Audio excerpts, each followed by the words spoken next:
Back in school, isn't it? It is. Yeah. No time for it, is there? No time to mess around.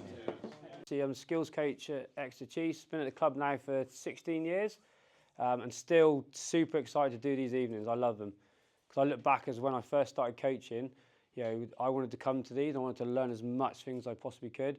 So when I was sort of coming up with tonight's plan, I was looking at actually what I would have wanted when I was a junior coach, but also getting into seniors.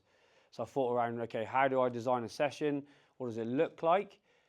How can I give you as many drills and breakout in games as possible that you guys can go away and adapt and use at your clubs, all right, in the best possible way? Trying to cover multiple areas, so defence, attack, kicking, little breakdown skills. So I challenge you tonight because I want you guys to think and not just come and be sponges from me. I want you guys to give back as well.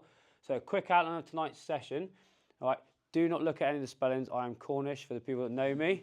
So there might be some spelling mistakes on there. Right, session plans. We're just going to look at how to design a session. There's so many different ways you can design a session. All right, and I'll talk you through how we set up a session at the Chiefs. But also, okay, I coach at Topsham, who are level 5, but we're down in level 9. I coach obviously women and I coach obviously juniors as well. I've coached in all different types of environments. So everything that you see tonight, we do at Chiefs, but they are all little drills and skills that you can 100% use at your clubs. All right. Then what we're going to do, I'm going to try and give you as many little drills and breakouts. Everyone tries to stay away from the word drills. All right. I'm not a believer in that. I think there is a place for drills and repetition. All right, in certain areas, working skills. So we'll work on a few drills and breakouts. But the big thing for me, guys, whenever you're coming up with drills or breakouts, when you go into your session plan, you've got to try and design them to have as many high reps as possible. So if you have 10 kids and you're working on tackle breakdown, they need to be getting 10, 12, 13, all right, reps really quickly in a short space of time in your warm-up and in your games. And if you're not getting that, you've got to look at your own session design and how you're planning things. But the things I show you tonight should hopefully help you with that to adapt it.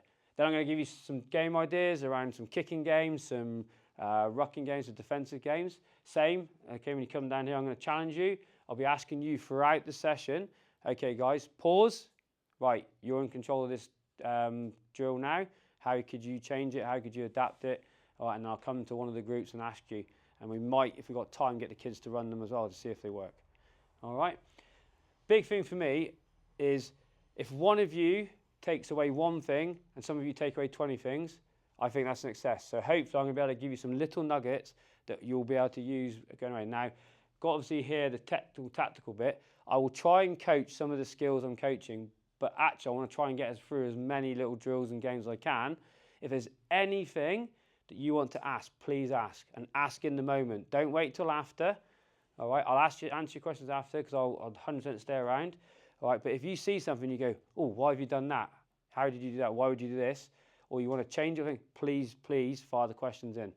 All right, so if you just look down here, all right, pretty basic one. When the Chiefs boys come up from the bottom, they come up, there's 2 gates.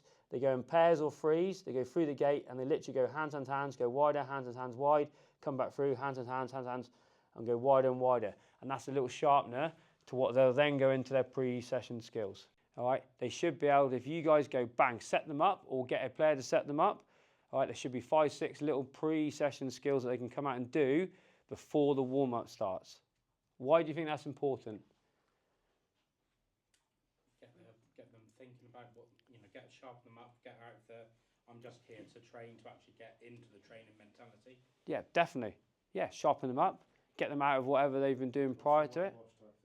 Sorry? Where you cross the whitewash, we call it. Yeah, it's a mental little tick box. Do you know what I mean? We've got some guys that come up the top, start messing around, they step on the pitch, keep messing around, they miss 5, 10 minutes of the session and it's gone. All right? You can 100% use a check-in to get them mentally on point, and also with the pre-session skills. All right, if they got high reps, all right, if you're a young guy and they have to manage themselves, you're empowering them, aren't you? You're giving them the power to do the skills and to do them themselves. Now you can float around and watch them and look around and see what they're doing, but really those little skills should be able to, literally anyone should be able to do them. They should be able to do them in their garden, they should be able to do them when they're off with their friends. All right, but it's super important with that, okay, high reps and they can just get through it really simply. All right, whether it's walking, jogging, and then obviously going to warm-up, so I'll give you some warm-up little games. And then you've got loads of different ways of planning out a session. You obviously can go attack, defence, contact. You can shape it any way you want. Tonight I'm literally just going to go and show you, right, we'll show you some breakouts, we'll go into some games and then go back into a breakout, or we might go game into like a breakout skill, or just a game. Right, now just quick on games, why do you think the England RFU and any coach educator says games are the most important thing? Learn through play. Yeah, you learn through play. Right, so it is super important. If you look at anyone that's got kids, all right, you go in the garden, you let them just run around and experiment and play. Brilliant.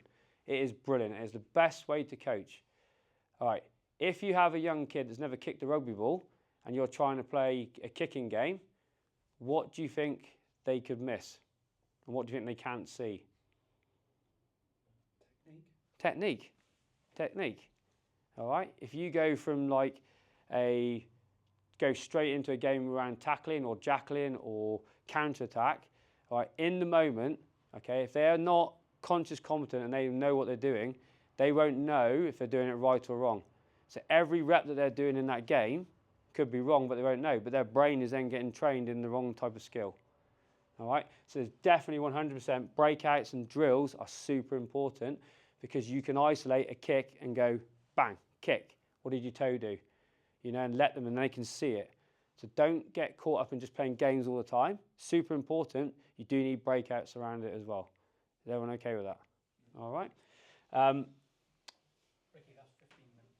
Cool, thank you. Yeah, and then the checkout bit, all right, is another little mental thing. Just before they go, all right, if the session has been based around rip passes, just simple, just at the end, get them in pairs, and they can't go till they've literally just hit 10 quality passes. If you've been working on jackal, just stand on the edge of the pitch, go, come over, right, demonstrate a quality jackal, bang, in you go. Right, if they don't get it right or the technique's wrong, right, just go to the back, chat to one of your teammates, just see what you need to work on, co-coach, get other people to do it, and then go around. So checkouts are super important. You can basically then, at the end of the session, you could do a little fun game with them as well. Right, but it's important that they actually check out whatever they've been doing in here as well. Okay? Now, if you look there, if you do check-in skills, pre-session skills, and you've got your session with high reps, with drills and games, and you check out, how many times is Billy touching the ball? A lot. A lot. Now, if I'm a prop, all right, I don't want to be a prop because I love not running and think, I want to be a prop because I want to play rugby, I want to enjoy it. So super important with all this, all right, you guys are checking that Billy, the prop, is getting high touches on the ball. All right, and he does that, he'll enjoy it. All right, now touches could be a tackle, could be a line-out lift, could be a tap back. All right, but whatever way you look to design your session, I truly believe if you have this, this, and this, you'll get high reps in. Then obviously when you go to this, it's around how you design it. Guys, anything from you, anything that you guys do in this area, on this area, that you think is good practice? I think the advantage of getting them doing the pre-session skills, you've only got a limited amount of time with them, as you said, they're just kicking, chatting, all the rest of it. So if they're doing something even unconsciously, you're just maximising the limited time you've got to them on the youngsters. 100%. So I went out setting up, saw all the guys that are going to work tonight in a circle, passing a ball round in a circle. Literally, just standing there, passing the ball around, not even talking to each other, and the ball's just going round in a circle. So I'm watching that going, that's time wasted. All the drills that I've laid out, 5 of them, they could all be over there just in pairs, going through. I'll do this drill, this drill, this drill, and they've done it all by themselves before you guys, the coaches, have come out. All right? Empower the players to set them up. Don't you have to do it, because you might be working all day, and you rush to get to training, and you get there, and you're like, fuck, it's not set up. Empower somebody to do it. Give the kids the power, give the players the power. A big thing that you can do, obviously, if you've got a WhatsApp group of players in it, obviously make sure there's a parent in it, all right? But set up a WhatsApp group, video the drills on your phone, and just put them in the group. And then before training, just send a message out going, guys, I want you to do A, B, and C drills. These are the ones they are, and they've got them on their phone on the video so they can see it. All right, but obviously make sure that you've got a parent in that group as well. All right? Okay, just quick, because obviously we've got to get outside. Right, I'll go through this quickly. Co-coaching is super important. Now, you might not have another coach with you, all right? And that's part and parcel. But if you have, all right, why do you think the co-coach, so if you're the head coach, I'm not saying you have to coach all the time, why do you think sometimes it's good that the co-coach is refs? Give them a voice. Sorry? Give them a voice. 100%. Gives them a voice. I have it at Chiefs sometimes. Like Dave will be coaching, I'm standing on the side, I'm co-coaching, I feel like, oh, fuck, want to do so, I want to get involved. Yeah, and Dave's super good. Right, Rick, step in, and I take over, and I go, wow, fuck, I'm coaching, brilliant, I'm buzzing. Do you know what I mean? Same with the guys that you work with. All right, you give them their strengths to the areas that they're strong in, but definitely, all right, it gives them a voice. Also, right, if you're close in here, what can't you see? Bigger picture. Bigger picture. So I'm a firm believer is I get caught up in ref everything because I love being in the middle and like, but actually I should just be sitting back going, okay, if we're working on our shape off an edge, I need to be back here watching, not in here reffing what's going on. So I do think using your co-coaches to ref and mixing up is super important as well. Also, you can measure skills. You go, right, tonight, can you measure how many tackle jackals turnovers we've got in training? At the end of the night, go to your co-coach, right, how many? Right, 10. Brilliant, guys. What's our target for next week? You can coach the breakout groups. If you're the head coach and that's what you see yourself as, you go out and do the breakout, let the co-coach coach in the middle, give them a section in the session and in the game. All right. Everyone goes sin bins when people make mistakes. All right. And they usually go out and run. Go out and do a skill.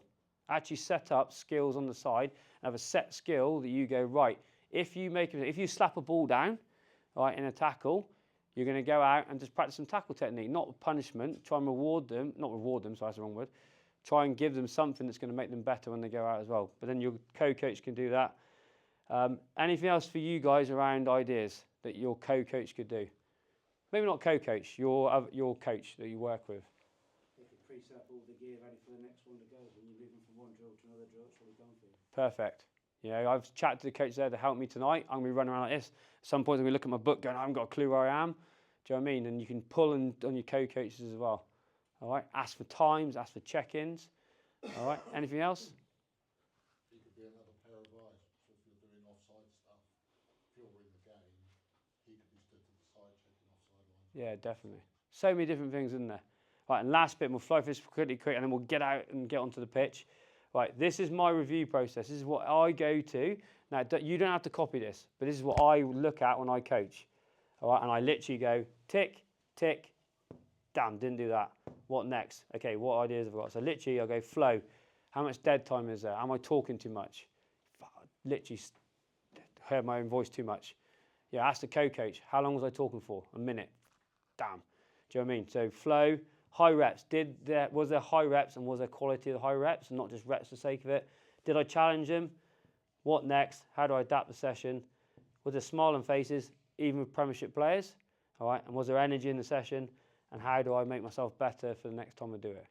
All right, so I do think just having a little review and checklist process for yourself and even asking your other coach to maybe grade you is super important as well. All right, cool. So when we get outside, we are literally going to get the kids, come in, and we are going to go bang, bang, bang, bang, bang through loads of drills. All right, loads of like warm-up games, then into some games. It'll be pretty quick. If you have any questions, just let us know. If you want to take a picture, you can. Any questions before we go out? So, quick question: is your session plan is that based around what you do for a specific skill? Does that come within a wider context of the session? Yeah. So obviously, what goes on in here is tricky because obviously when you're coaching at Premiership level, we'll have attack, defence, contact, back split, and the days change. If I'm coaching and was working at Topsham, it would be like bang, bang. We go warm up where we run shape, all our attacking shape. Then we run our defensive shape. Then we go into basically anaerobic games with breakouts on the side. So if we've got 40 guys, we'll have 2 15s in the middle playing an anaerobic game. And then whatever game we're working on in the middle, we'll go breakouts on the side. If we've got smaller numbers, we might just do some drills depending on that. And then obviously then we probably have a split or a contact blast, usually in the middle, and then we check out at the end. So, all right, cool, let's get outside.